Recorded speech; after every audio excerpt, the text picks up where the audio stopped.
بسم اللہ الرحمن الرحیم۔ آج کا تیسرا ویلاگ آپ کی خدمت میں پیش کر رہے ہیں۔ صفحہ نمبر ہے 74 اور تیسرا ویلاگ ہے اور سیرت النبی جلد 2 اور عبادات پر ہی ہمارا سبجیکٹ چل رہا ہے۔ ناظرین،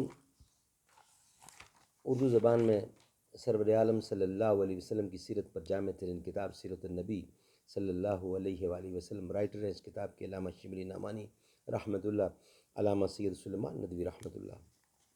بسم اللہ الرحمن الرحیم، الحمد للہ رب العالمین والصلاة والسلام علی رسولہ محمد وعلی آلہ واصحابہ اجمعین۔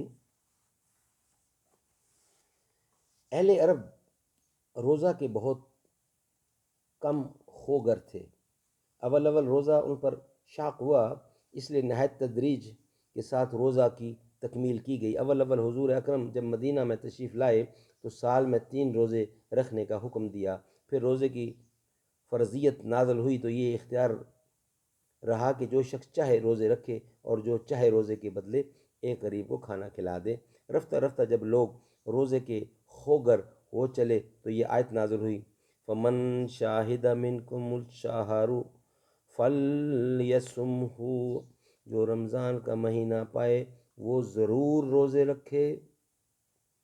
اب بالیقین روزہ فرض ہو گیا اور فدیہ کی اجازت جاتی رہی، البتہ جو شخص بیمار ہو یا سفر میں ہو اس کے لیے یہ حکم ہوا کہ اس وقت روزہ چھوڑ دے اور ان کے بدلے کسی اور وقت قضا کر دے، چونکہ اور تمام قوموں میں خصوصاً عیسائیوں میں رہبانیت بڑی فضیلت کی بات سمجھی جاتی تھی، اس لیے جو لوگ زیادہ خدا پرست تھے وہ روزے میں زیادہ سختی برداشت کرتے تھے، لیکن حضرت وقتاً فوقتاً اس سے روکتے رہتے تھے۔ ایک دفعہ حضور اکرم سفر میں تھے، ایک شخص کو دیکھا کہ اس کے گرد بھیڑ لگی ہوئی ہے، یعنی اجتماع ہوا پڑا ہے اور اس پر لوگوں نے سایہ کر رکھا ہے۔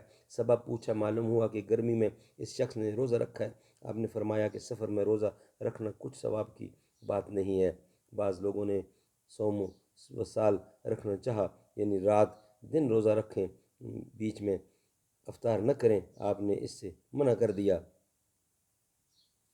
روزے کا مقصد عام طور پر صرف یہ سمجھا جاتا تھا کہ اپنے آپ کو تکلیف میں ڈالنا ثواب کی بات ہے، اس لیے حضرت صلی اللہ علیہ وسلم نے ہر طرح کی آسانیوں کا حکم دیا۔ سفر میں اور بیماری میں روزہ رکھنا فرض نہ تھا۔ راتوں کو صبح صادق تک کھانے پینے اور تمام اشغال کی اجازت تھی۔ سحری کھانے کی فضیلت بیان کی اور یہ بھی فرمایا کہ صبح کے قریب کھائی جائے تاکہ دن بھر قوت باقی رہے۔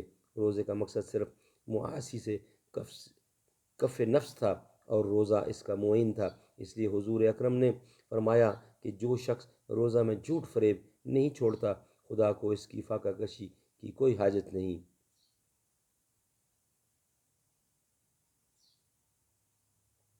اللہ تعالیٰ سمجھ کی توفیق عطا فرمائے۔ نیکسٹ جو ہمارا ہیڈنگ آ رہا ہے وہ ہے زکوٰۃ۔